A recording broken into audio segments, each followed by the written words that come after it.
Hi. Summer, first day of summer. Okay, so I don't know how many of you guys have made summer bucket lists? Anyone? No one here? Oh, Laura has. Laura's made a summer bucket list. Okay. When my kids were younger, I used to make a summer bucket list. It's basically just a to-do list, but it covers for 2 months. And here's an example. This was a summer bucket list from many years ago, before Zoe knew how to read, because it says here, teach Zoe how to read. So a long time ago, I would make these summer bucket lists every summer. Obviously, there wasn't a lot of input from my children about what they wanted to do for the summer. It was mostly about what I wanted to accomplish by the end of our summer. And to be honest, half of these items would not get checked off. I think that summer, I did not teach Zoe how to ride a bike. I did not teach Zoe to read, but Jaden taught Zoe to read.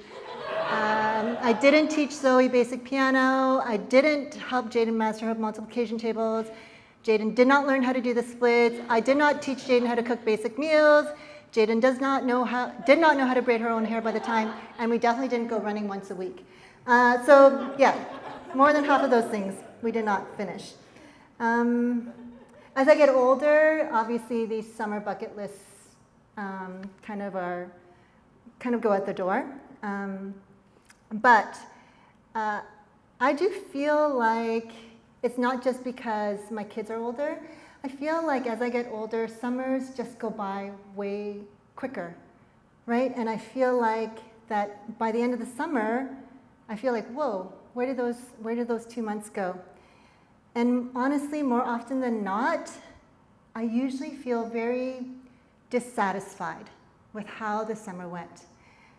Whether it's because I didn't finish half of the things on my bucket list, or because I felt like we should have spent our time more productively, or things didn't go exactly the way I had imagined them to. Whatever it is, whatever the reason, I am starting to realize that no matter what I put on my bucket list, if the primary goal for my summer is just to have fun and to relax, I will feel at the end of the summer like I missed out on something.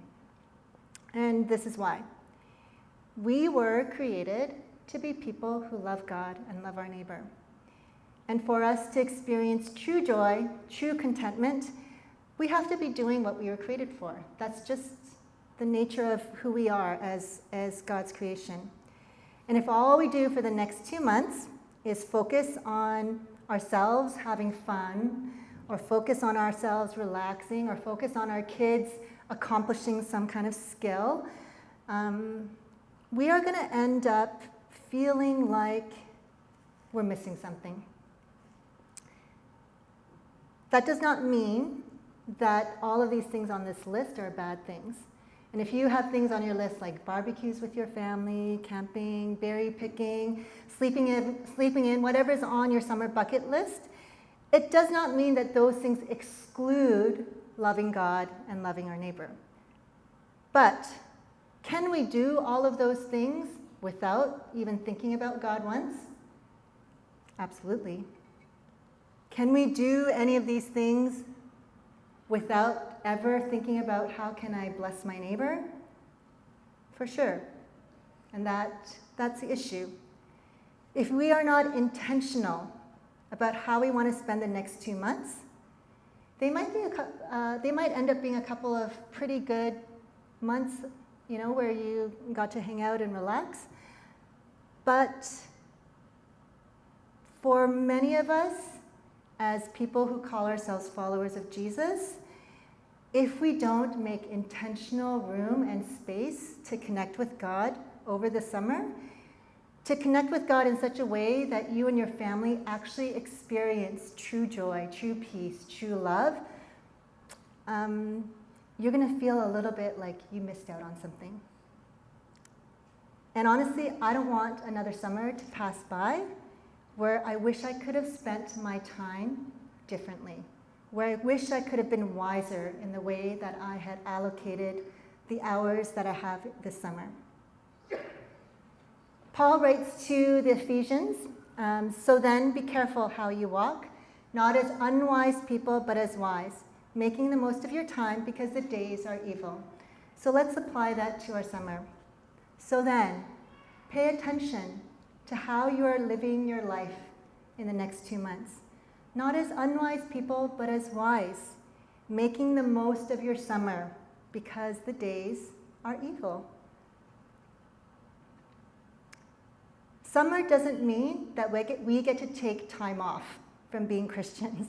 It doesn't mean that we get to take time off from loving God and loving our neighbor. In fact, summer is probably the best time to practice this. And that's because things are usually a little bit slower. We have a more relaxed schedule for most of us. And it means that we actually have time to focus intentionally on how we want to live as Christians and make some little changes to get us there. That way, when September rolls around and things are busy and hectic again, we have already developed a way in which we're living our lives where focusing on God is actually a priority. And that will sustain us even in the midst of our busy school, for some of us, school year. So, how many of you have ever had a relationship? None of you have ever had a relationship? How many of you have ever had a relationship with a friend, with a parent, with a child? All of your hands should be going up right now, right? Okay. If you did nothing in that relationship, do you think that relationship would grow? Yes or no? Very easy answer. No! Okay, if you are not going to do anything in that relationship will not go deeper, it will not grow. Okay? For a relationship to thrive and grow, we actually need to put some work into it, right? And that's just the same as our relationship with God. Most relationship experts will actually say that it's not those big, elaborate, romantic things or very theatrical things that make a relationship healthy and good. It's actually those small, little, repeated moments of connection that matter the most. So it could be your weekly phone call to your parent or to a friend, your good morning and good night hugs or kisses. It could be actually when someone is talking to you to put down your phone and listening to what they have to say and actually responding to what they have to say. It could be actually noticing if the person that you are in relationship with needs help in doing something, and you actually go and you help them.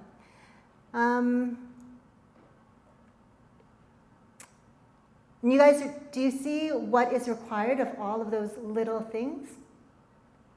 What's required is you paying attention to what they're doing, being fully present.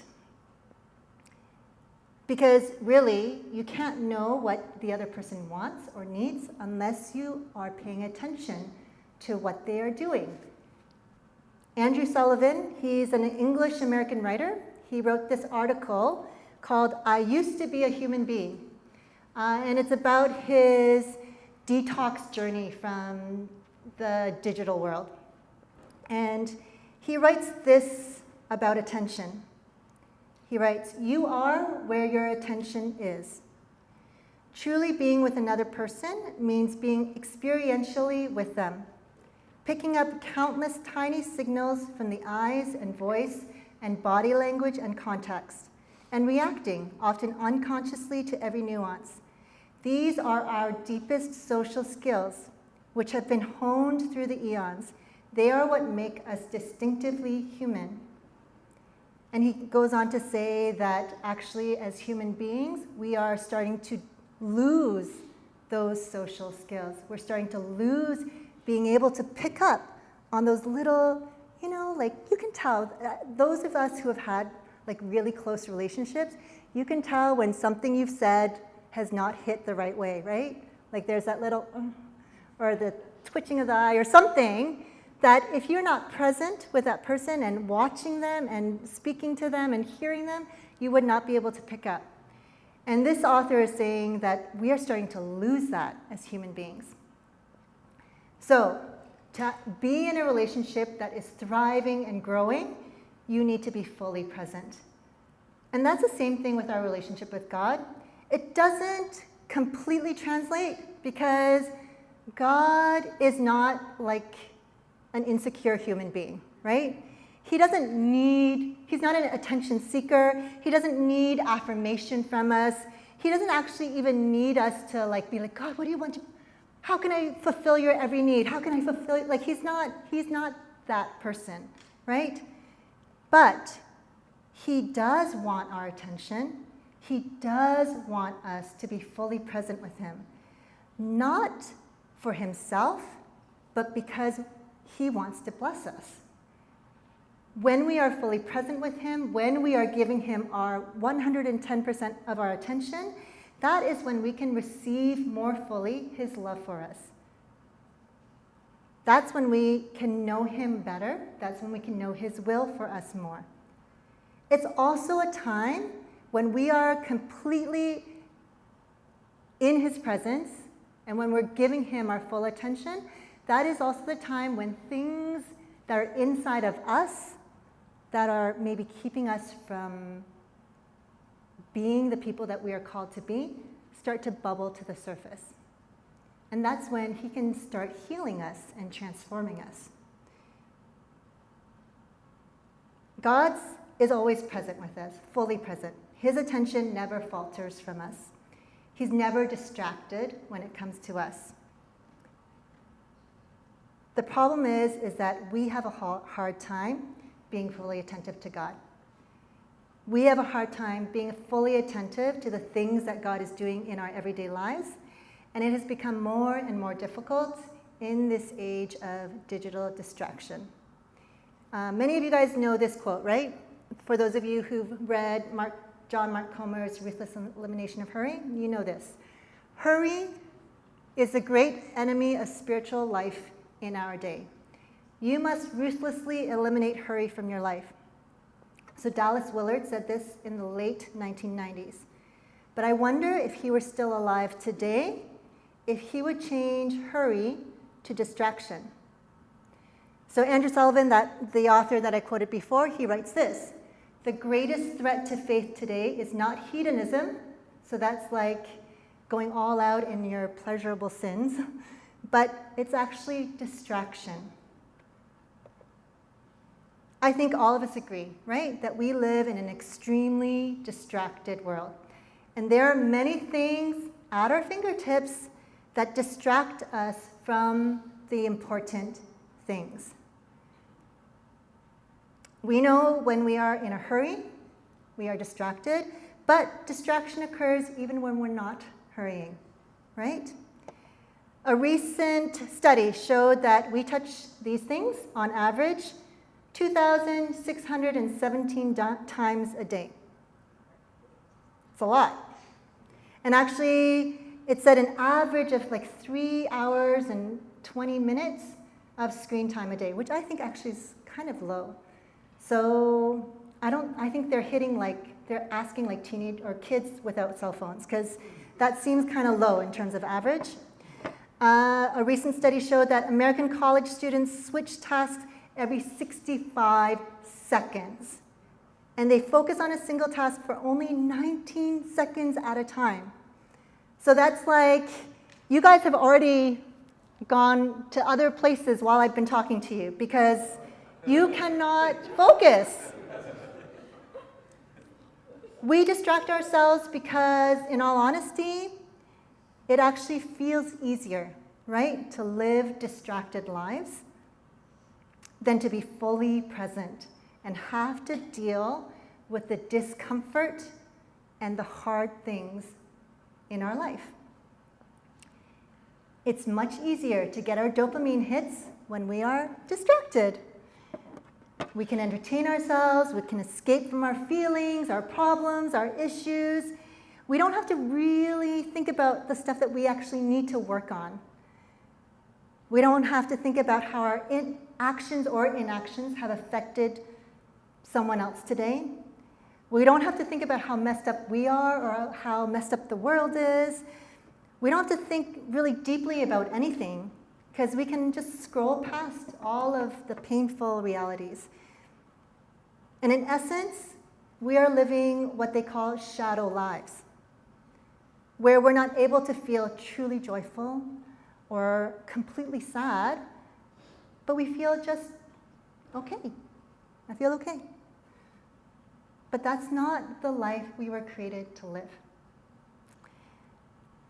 Economists and sociologists say that we are now living in what is called the attention economy.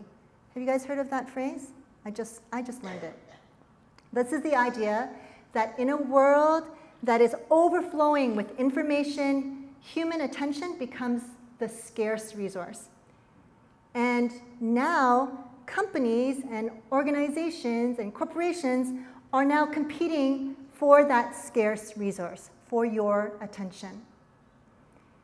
There was a survey done in 2007, so it's quite old, by the University of Catalonia that concluded if you added up all of the information a human being takes in each day, and so in 2007 that would have been television, podcasts, books, probably not so much social media at that time, it would have amounted to the equivalent of 174 85-paged newspapers a day. So 174 newspapers that were about 85 pages long a day. That was 20 years ago. So imagine now with all of the social media that we have access to, all the audiobooks that we can listen to so easily, how much information our brains are trying to process every day. It is a ton of information that our brains are trying to pay attention to. And obviously, because of that, we can only skim the surface of all this information that's coming into our brains. We are losing how to think about things deeply because there's just too much stuff bombarding us.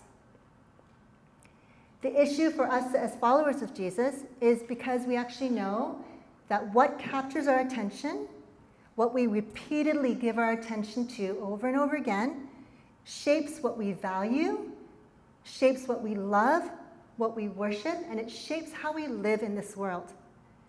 If the world is constantly bombarding you with things that capture your attention, then we are being shaped and formed by the world's values and by what the world says is true and right and good. If God is capturing your attention, then you're being shaped and formed by God and His values. And I can guarantee you that the world only wants your attention, not because it loves you, but because it wants to use you to make money, gain power, gain influence. God wants your attention because He loves you. He wants you to learn how to receive His love fully because He wants you to heal and grow and be transformed, to be blessed and to be a blessing.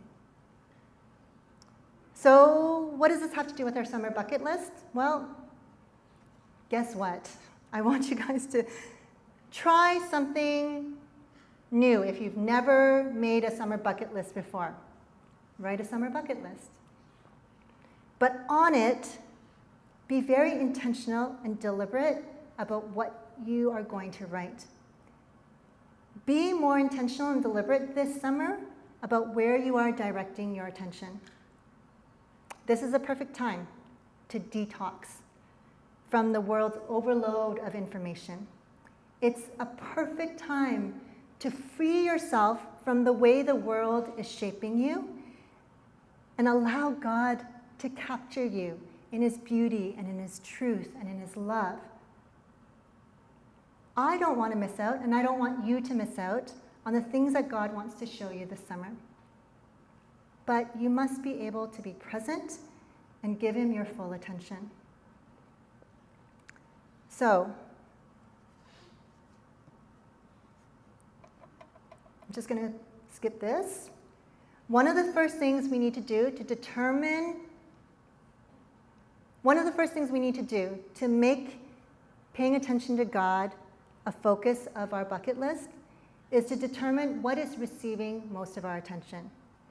What is keeping us from being fully present to God? What is keeping us from being fully present to the people He has called us to love? What is keeping us from growing into the likeness of Jesus? So for me, I just recently realized that my mind has been super, super busy. And I know my family's going to roll their eyes, but I know that part of it, or I think that part of it is because I'm becoming more aware of my ADHD, but my family doesn't believe that. Whatever, okay? But I also know that it's not just because of my ADHD or self-diagnosed ADHD. I also know it's because I've been bombarding myself with a ton of information lately. And it's not that this information is bad or sinful. Like, honestly, if you look through my Instagram feed, you would see decluttering hacks and how to strength train as a menopausal woman. And it's not bad stuff. But all this information that I've been looking at has not helped me declutter. My house is still a mess. And as you can tell, I'm still not fit and buff. And then one of the things that I also recognized is that I loved reading when I was growing up. I loved it. I would be the kind of kid who would stay up late at night by the street and look at the street light through the window and read. And that's why my eyes are so bad. But I love reading stories. And now that there's audiobooks, I love listening to the audiobooks. And I find that I'm listening to them all the time. All the time. When I'm brushing my teeth, I'm listening to an audiobook. Or when I'm making dinner, I'm listening to an audiobook. Or when I'm having to put, literally, just having to put laundry from the washer into the dryer, I'm I'm going to listen to my audiobook while I do it. Okay? I realize I've just kind of been bombarding myself, and I think I've become addicted, actually, to being entertained as I do, mundane tasks. And while audiobooks are not a bad thing, I just listened to a really great book called Theo of Golden, and I will highly encourage all of you to read it because it's wonderful. But what happens when I am stuck wearing my headphones and listening to stories about other people's lives is that it takes me out of my own present reality of life. Because maybe while I'm brushing my teeth, Brian has something that he really wants to share, but I'm wearing headphones. So he's just being he's not sharing deeply with me because I'm not listening and I'm not present.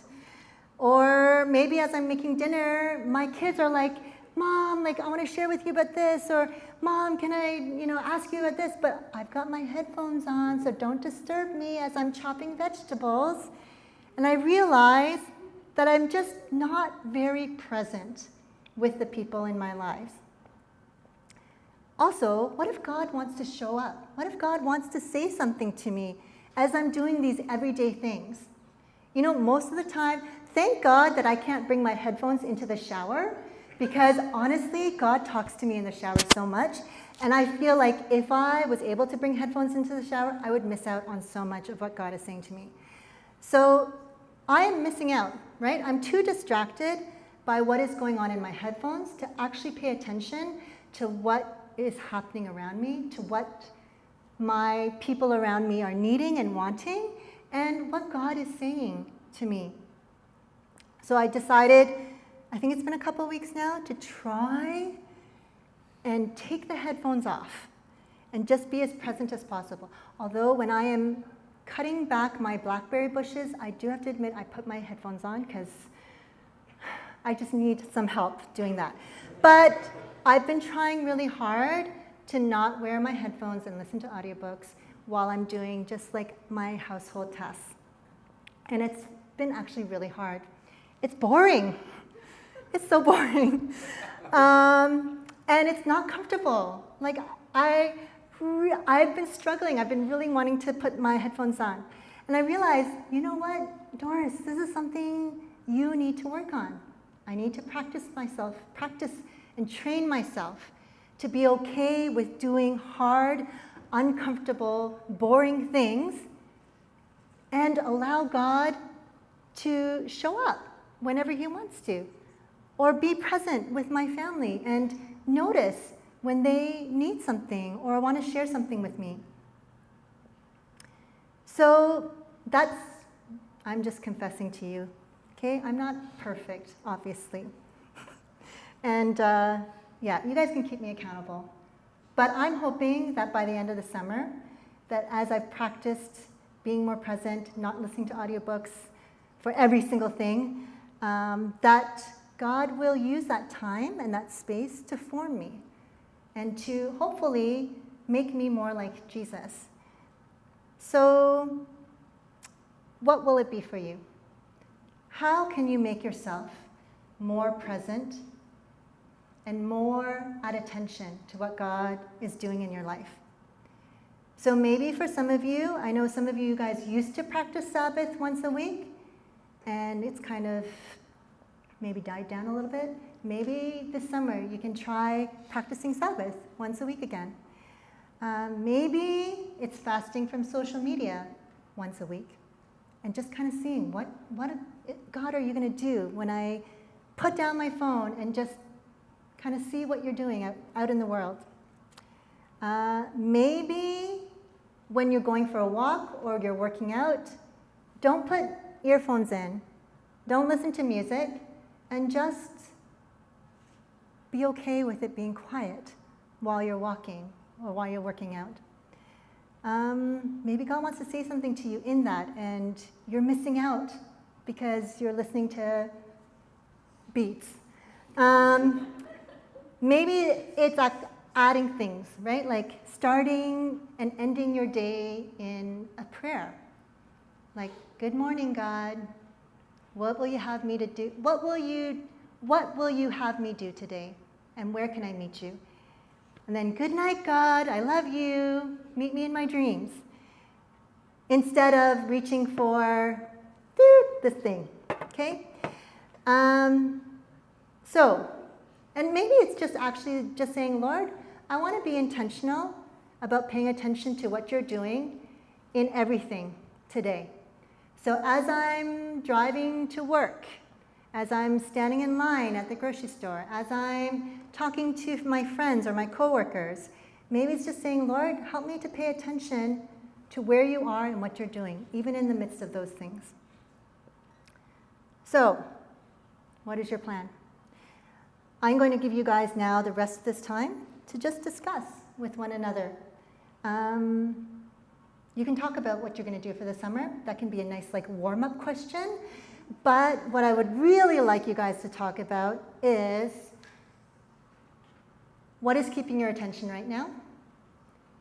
Is it keeping you from being fully attentive to God? And what is one small or big thing that you can do this summer to be more attentive, to be more present to God? So I'm going to ask you guys to get into groups of 3 or 4. Don't be shy. You guys all know each other, most of you. So get into groups of 3 or 4. Talk about what you're going to do this summer, if you want to, or just dive deep into those questions, okay? And I'll give you guys maybe 10 minutes to discuss, okay? Go for it.